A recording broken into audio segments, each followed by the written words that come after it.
नाम है unfuck yourself, get out of your thoughts and into your life, जिसे लिखा है गैरी जॉन बिशप ने। और इस समरी की अगर बात की जाए तो यहाँ पर आप सेल्फ टॉक के बारे में सीखेंगे कि ये कैसे आपकी जिंदगी को अफेक्ट कर सकता है। जब आप खुद से बात करते हैं, जिस तरीके से बात करते हैं, तो इसका आपके दुनिया को देखने के नजरिए पर एक बड़ा और गहरा इम्पैक्ट पड़ता है। ये आपका नजरिया बदलकर रख देता है। आप इस समरी से सीखेंगे कि विलिंगनेस यानी कि अपनी इच्छा से ही आप अपनी जिंदगी पर, अपनी लाइफ पर कंट्रोल कर सकते हैं, क्योंकि आपके हालात आपकी पहचान नहीं है, क्योंकि हालात कभी भी एक जैसे नहीं रहते। आप सीखेंगे कि सर्टेनिटी जैसी कोई भी चीज नहीं होती है। रिस्क लेना ही वो ऑप्शन है जिस पर आपको सोचना चाहिए। आपको समझ में आ जाएगा कि आप अपनी लाइफ की दिशा कैसे मोड़ सकते हैं। क्या आप अपनी जिंदगी के बारे में सोचने के लिए तैयार हैं? क्या आप उन आदतों और थॉट्स पर ध्यान देने के लिए तैयार हैं जो आपको परेशान कर रहे हैं? तो आइए इन सभी को एक एक करके समझते हैं। इस जर्नी में पहला चैप्टर है इन द बिगिनिंग। हम सबकी ये आदत होती है कि हम खुद से बात करते हैं। आपने भी गौर किया होगा कि अक्सर जब हम अपने ख्यालों में गहरे डूबे होते हैं तो खुद से सवाल जवाब करने लग जाते हैं। जी नहीं, ये पागलपन की निशानी नहीं है, इसे सेल्फ टॉक कहा जाता है। सेल्फ टॉक आपकी जिंदगी देखने के नजरिए को इन्फ्लुएंस करता है। यानी जब आप नेगेटिव सेल्फ टॉक कर रहे होते हैं तो उस वक्त आप चीजों के नेगेटिव साइड को देख रहे होते हैं। जब आपकी सेल्फ टॉक पॉजिटिव होती है यानी आप लाइफ को पॉजिटिव वे में सोच रहे होते हैं। बस इतनी ही सिंपल सी बात है। हम रोज जो खुद से कहते हैं वो हमारे मूड को अफेक्ट करता है। कई सारी स्टडीज दिखाती है कि आपके इमोशंस काफी हद तक आपके सोचने के तरीके पर डिपेंड करते हैं। यानी नेगेटिव चीजें सोचने से हमारी फीलिंग्स भी नेगेटिव हो जाती है और हमें पहले से और ज्यादा बुरा फील होने लगता है। एक तरीके से बोले तो नेगेटिव सोचकर हम खुद अपने दुख को और भी ज्यादा बढ़ाते हैं। इसका एक परफेक्ट एग्जाम्पल है वो काम जिन्हें हम अक्सर टालते रहते हैं।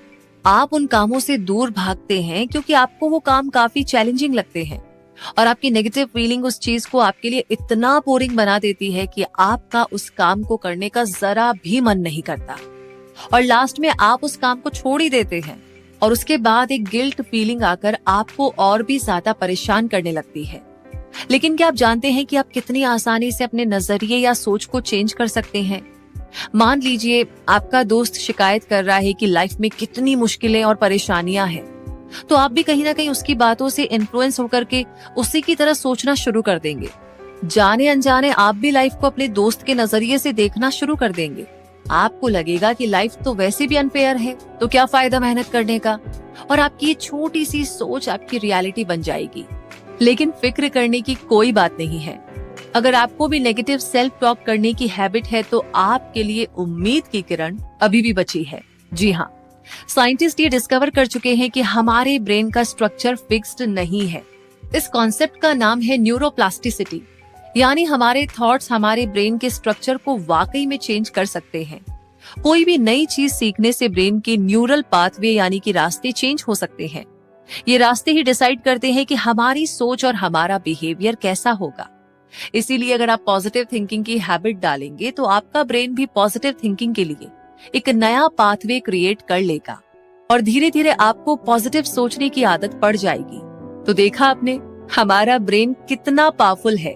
इसलिए नैरेटिव के बजाय असर्टिव बनने से आपके अंदर पॉजिटिव सेल्फ टॉक डेवलप हो सकती है। नैरेटिव सेल्फ टॉक हमें डिस्क्राइब करती है कि अब हमें क्या करना चाहिए, लेकिन ये बुरी बात है क्योंकि हम पहले से अपने फ्यूचर सेल्फ पर प्रेशर डालना शुरू कर देते हैं। Common narrative self talk I will या आई एम गोइंग टू से शुरू होती है। हाँ, खुद के बारे में एक्सपेक्टेशन रखना बहुत अच्छी बात है, पर कई बार ये आपके लिए खतरनाक भी हो सकता है। सोचिए सर, आपको कैसा फील होगा अगर आप खुद से किया हुआ प्रॉमिस पूरा ना कर पाए तो? जाहिर सी बात है, आपको निराशा ही होगी, है ना? इसलिए आपको अपने सेल्फ डायलॉग चेंज करने होंगे और यही हमें असर्टिव सेल्फ टॉक की जरूरत पड़ती है। असर्टिव सेल्फ टॉक आपको सिर्फ प्रेजेंट मोमेंट पर फोकस करने के लिए एनकरेज करेगी। फिर आप बोलेंगे आई या आई असर्ट। ये आपको समझने में हेल्प करेगी कि आप जो भी एक्शन लेने वाले हैं उस पर आपका कंट्रोल है। मान लीजिए आपको नई जॉब मिली है और आप ये सोच करके काफी एक्साइटेड है कि ऑफिस में आप सबको इम्प्रेस कर देंगे, खासकर अपने बॉस को। लेकिन ओवर एक्साइटमेंट के चक्कर में आपसे गड़बड़ हो जाती है। आप इतने जोश में थे कि आपसे वो सारे पेपर गिर जाते हैं जो आपके हाथ में थे और आपको एहसास होता है कि जॉब के पहले ही दिन आपका इंप्रेशन खराब हो गया। ऑटोमेटिकली आपका दिमाग यही सोचेगा कि ओहो, मैं कितना अनाड़ी हूँ, मेरे बॉस शायद मुझे बेवकूफ समझेंगे। तो आपकी यही नेगेटिव सेल्फ टॉक आपको गिल्ट फील करवाएगी। आप पेपर्स उठाने नीचे झुकेंगे तो और भी इंसल्ट फील करेंगे और सोचेंगे अगर ये पेपर फिर से गिर जाए तो मेरा तो लकी खराब है। जैसे ही आपके माइंड में नेगेटिव थॉट आया और आपने खुद को अनलकी समझना शुरू कर दिया, बस वहीं से ही ये थॉट रियलिटी में बदलना शुरू हो जाएगा। आप खुद पर डाउट करने लग जाएंगे। पूरे दिन ऑफिस में आप डरे डरे रहेंगे कि कोई और गड़बड़ ना हो जाए और आपकी सारी एनर्जी इसी में खर्च हो जाएगी। आप बुरे मूड के साथ घर लौटेंगे और आपके माइंड में एक इम्प्रेशन रह जाएगा कि जॉब का पहला दिन बहुत ही बुरा गुजरा। अब जरा सेम सिचुएशन को दूसरी तरह से इमेजिन करके देखते हैं। आपके हाथ से पेपर गिर गए, लेकिन आपके माइंड में कोई नेगेटिव सेल्फ टॉक नहीं आई, बल्कि आप पॉजिटिव वे में सोचते हैं, कोई बात नहीं, पेपर गिर गए तो गिर गए, मैं उठा लेती हूँ, छोटी सी ही तो बात है। आप झुककर के पेपर उठा लेते हैं और अपने काम पर लग जाते हैं। यानी आपने इस छोटी सी गलती को तुरंत ही ठीक कर लिया।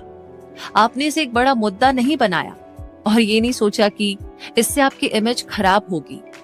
आपने पॉजिटिव सेल्फ टॉक से अपना मूड भी खराब होने से बचा लिया और ऑफिस के पहले दिन को एंजॉय भी किया। तो देखा आपने दोनों सिचुएशन में क्या फर्क है।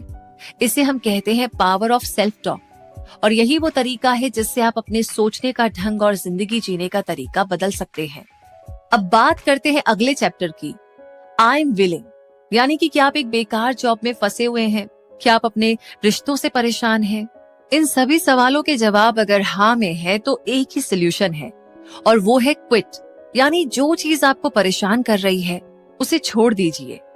आपको ये समझना होगा कि आपके हालात आपकी प्रॉब्लम नहीं है, प्रॉब्लम आप खुद हैं। आपको पता है ना कि आपकी लाइफ पर आपका कंट्रोल है, लेकिन आप खुद ही इस बात से अनजान हैं। आप हालात का रोना रोते रहते हैं, पर क्या आपने कभी हालात बदलने की कोशिश की है? सिर्फ सोचने से कुछ नहीं होगा। जो जिंदगी आप चाहते हो उसके लिए आपको मेहनत भी करनी पड़ेगी, और हर बदलाव के लिए हमेशा तैयार भी रहना होगा। और इसके लिए आप तब तैयार होते हो जब आप अपनी पूरी जिम्मेदारी लेते हो, जब आप डिसाइड कर लेते हो कि आपको ये करना है तो बस करना है, फिर चाहे वो काम कितना ही मुश्किल क्यों ना हो। विलिंगनेस यानी इच्छा ही आपकी चॉइस है। ये वो चीज है जो आप खुद के लिए चूज कर सकते हैं। क्या आप अपनी लाइफ से खुश नहीं हैं?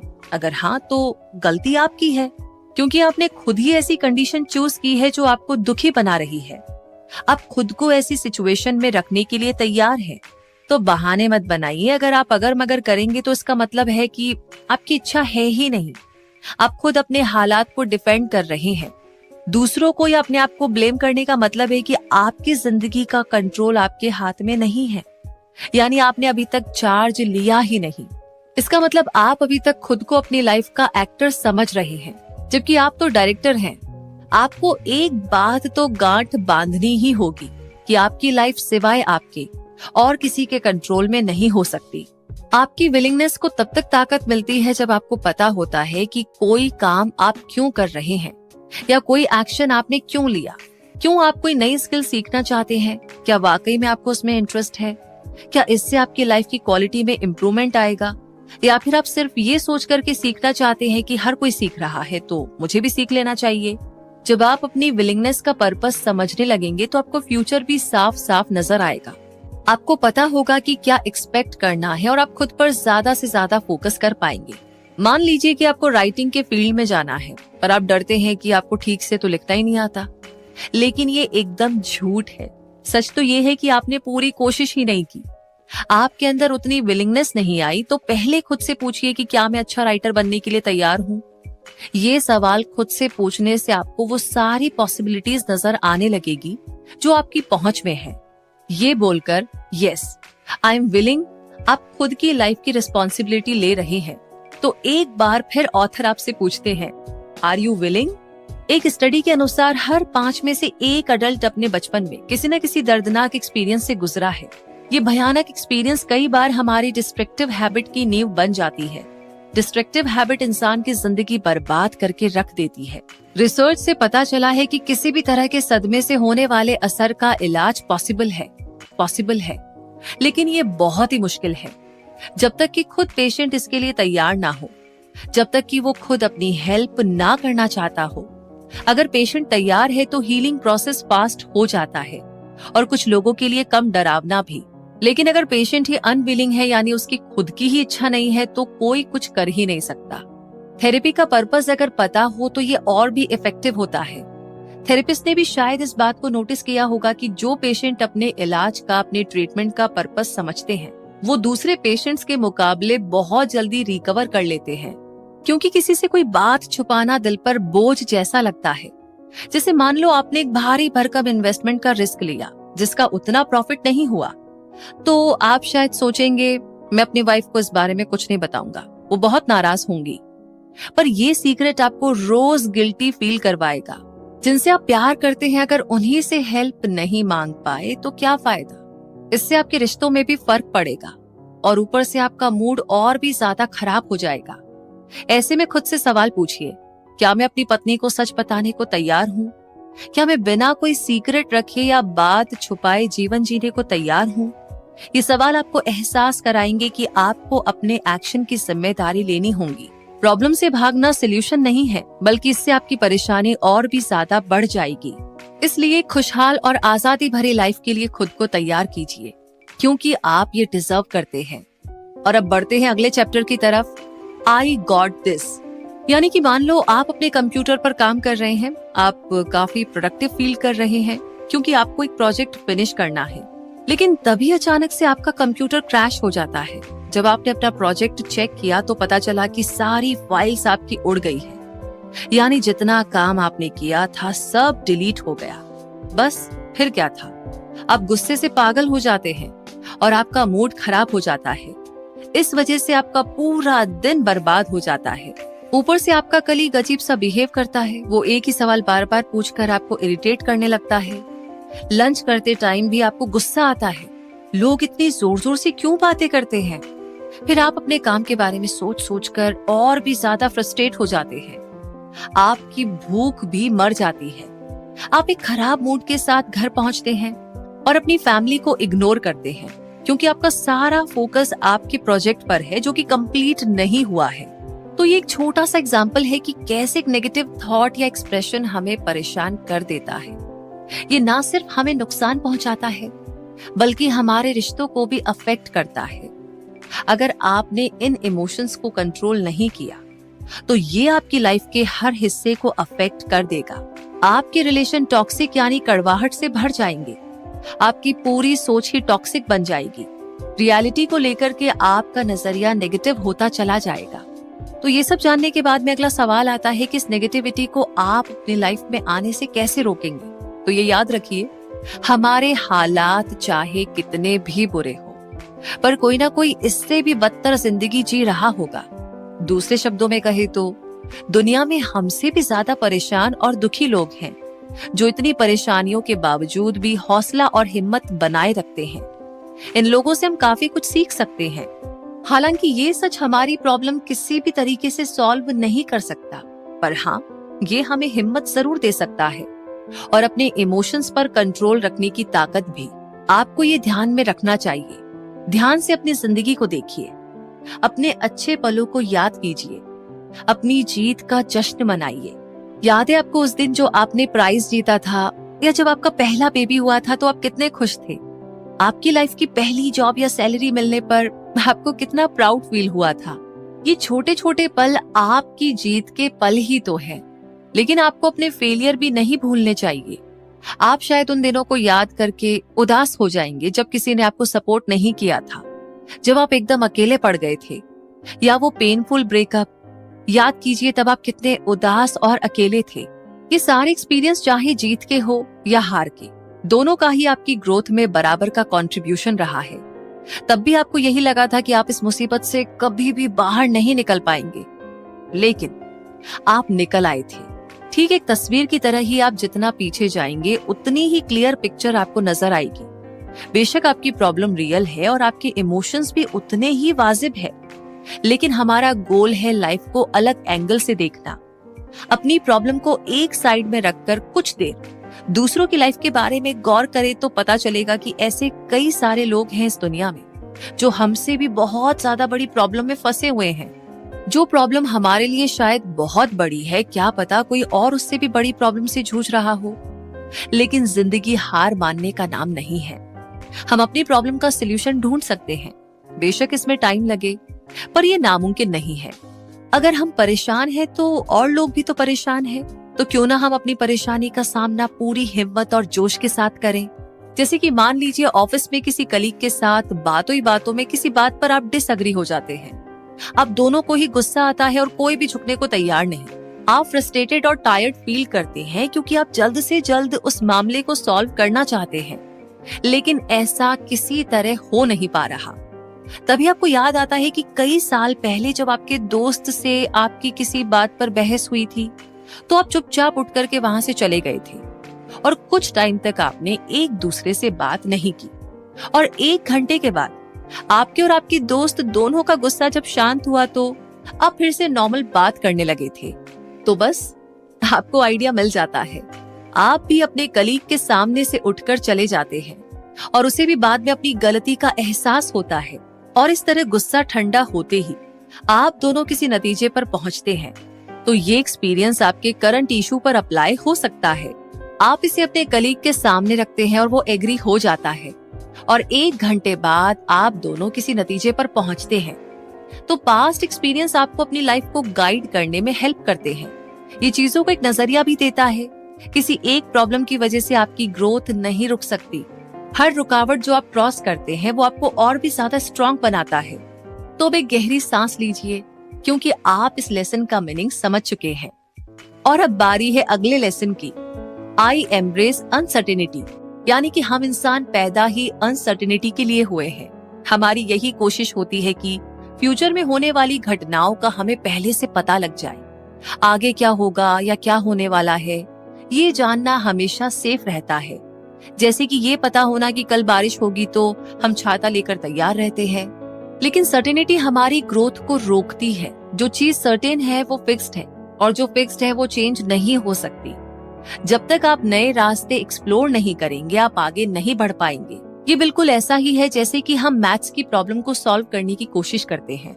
हम बार बार सेम मेथड यूज करते हैं और बार बार हमें गलत जवाब मिलता है और हम फ्रस्ट्रेटेड हो जाते हैं। लेकिन क्या आपने कोई अलग मेथड यूज करने के बारे में कभी सोचा? शायद आपको कोई और फॉर्मूला यूज करना चाहिए। तो कुल मिलाकर सर्टेनिटी और सक्सेस एक दूसरे के अपोजिट है। सक्सेस वहीं पर है जहां पर अनसर्टेनिटी है, जहां पर रिस्क है। यही वो जगह है जहां पर आप ग्रो कर पाएंगे। अनसर्टेनिटी वो जगह है जहां नई नई चीजें एक्सप्लोर की जाती है। घिसे पिटे रास्तों पर चलना तो बहुत आसान होता है। हमारे पैरों को उन रास्तों को ढूंढना नहीं पड़ता, वो खुद ब खुद ही उन पर चल पड़ते हैं। पर ये आपको किसी नई मंजिल तक हरगिज नहीं ले जाएंगे। सच तो ये है कि लाइफ में कुछ भी श्योर नहीं है। लाइफ का दूसरा नाम ही अनसर्टेनिटी है। तो खूब देखभाल कर चलने के बाद भी कुछ ना कुछ गलत हो सकता है। आप शायद सक्सेसफुल लोगों को देख करके सोचते होंगे कि उनकी लाइफ तो बड़ी आसान है। आप शायद ये भी सोचते होंगे कि आप उनके जैसे कभी नहीं बन सकते। लेकिन असल में जो आज सक्सेसफुल है, कभी उन्हें भी खुद पर डाउट था।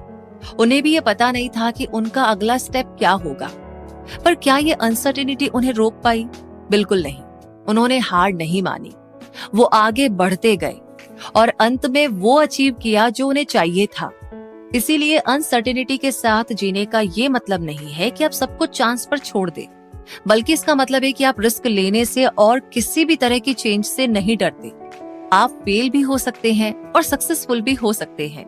यानी आपके जो सपने हैं वो अनसर्टेनिटी में ही मुमकिन हो सकते हैं। बस आपके अंदर ट्राई करने की हिम्मत होनी चाहिए। क्या आपको याद है कॉलेज का अपना वो क्रश? क्या आप आज भी यही सोचते हैं कि काश एक बार उससे बात कर ली होती? क्या आप आज भी उसे लेकर के पछता रहे हैं? या शायद आप कोशिश करना चाहते थे पर थोड़ा डरते थे? पर रियलिटी तो ये है कि आप नहीं जानते थे कि उनका क्या रिस्पॉन्स होगा। हाँ, शायद आपको ना बोल दिया जाता, लेकिन क्या पता उनकी तरफ से हाँ भी तो हो सकती थी। लेकिन आप ये कभी नहीं जान सकते कि उनके दिल में क्या था। क्योंकि आपने तो कोशिश ही नहीं की। आपका एक सिंपल हेलो एक खूबसूरत रिश्ते में बदल सकता था। या शायद अगर प्यार नहीं भी होता तो कम से कम आज आप अच्छे दोस्त तो हो ही सकते थे। तो जो रिस्क लेते हैं वही सिक्के का दूसरा पहलू भी देख पाते हैं। लाइफ को और भी खूबसूरत, एक्साइटिंग और थ्रिलिंग बनाना हो तो रिस्क लेना ही पड़ेगा। रिस्क लेने वाले अपनी लाइफ में कई सारी यादें जोड़ लेते हैं, ऐसी यादें जो उन्हें बाद में रुलाती और हंसाती दोनों है। तो थोड़ा सा बेफिक्र हो जाएं और लाइफ को खुलकर एंजॉय करें। और इसी के साथ अब टाइम आ गया है इस समरी की सारी चीजों को, सारी बातों को, सारे कॉन्सेप्ट को एक बार फिर से रिपीट करने का, दोहराने का कि हमें क्या क्या याद है। तो मुद्दा मामला ऐसा है कि इस समरी में आपने सेल्फ टॉक के बारे में जाना। अपने बारे में हमेशा नेगेटिव सोचना और बोलना हमें नेगेटिव बना देता है। एक नेगेटिव नजरिए के साथ हम चीजों का पॉजिटिव पहलू देख ही नहीं पाते, हमें सिर्फ उनका बुरा साइड ही दिखाई देता है। नेगेटिव सोच से बचने के लिए आपकी सेल्फ टॉक असर्टिव होनी चाहिए। असर्टिव सेल्फ टॉक हमें प्रेजेंट मोमेंट में फोकस करना सिखाती है कि आप अभी और इस वक्त क्या एक्शन ले सकते हैं। जैसे मान लीजिए मैं जोर देकर कहती हूँ कि मैं इस काम को करने के लिए काफी स्मार्ट हूँ। इसमें आपने विलिंगनेस यानी अपनी इच्छा की इम्पोर्टेंस के बारे में भी सीखा। आपको अपनी लाइफ में चेंजेस लाने की इच्छा रखनी चाहिए, यानी आपकी लाइफ आपके कंट्रोल में है और ये बात आपको समझनी होगी। अपनी परेशानी या खराब सिचुएशन के लिए हालातों को दोष ना दे। अगर आप खुश नहीं हो तो अपनी वजह से नहीं हो, और अगर आप खुश रहना चाहते हो तो कोई आपको नहीं रोक सकता, आपके हालात भी नहीं। तो आपने अब सीख लिया होगा कि हमें लाइफ को बड़े नजरिए से देखना है। जो प्रॉब्लम आज आपको डरा रही है, परेशान कर रही है, हो सकता है कल आप उन्हें चुटकी बजाते ही सॉल्व कर ले। क्योंकि कई बार हालात ऐसे होते हैं कि हम खुद को सिचुएशन में फंसा हुआ फील करते हैं, पर ये सिर्फ मोमेंटरी थॉट है। क्योंकि लाइफ में कोई भी चीज परमानेंट नहीं रहती, यहाँ तक कि हमारी प्रॉब्लम भी नहीं। आपने अपनी लाइफ का बुरे से बुरा वक्त भी झेला होगा, लेकिन आज भी आप जिंदा और सही सलामत हैं। इसीलिए खुद पर हमेशा भरोसा रखें।